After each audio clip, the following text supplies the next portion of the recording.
Hey there, this is Kevin. Thank you so much for watching this video. I recently went on a trip over the summer up to the Eastern Sierra Nevadas. This is probably my favorite place to go in all of California. I've been there many times before in the past.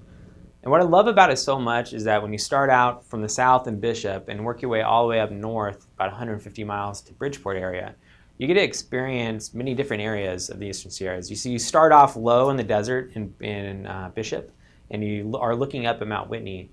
And then as you go up and up in elevation, you end up in Bridgeport, which is a very much wetter, moist area with tons of plant life, much higher in elevation.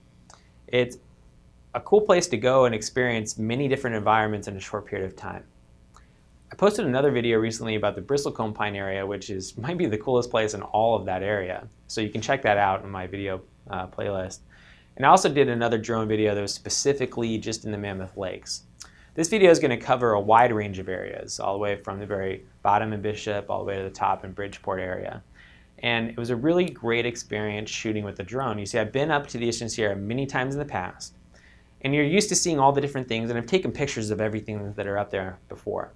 But with the drone, now you're able to fly up into the sky, and you're flying to areas you haven't really seen, or look at different angles you've never looked at before. And it took this place that I was familiar with and created a whole new experience. If anyone has a drone and they're thinking about going somewhere that they've already been to many times in the past, so go there with that drone and experience it with it, because it might change the perspective on how you see things. So thank you very much for watching, and I hope you enjoy my video.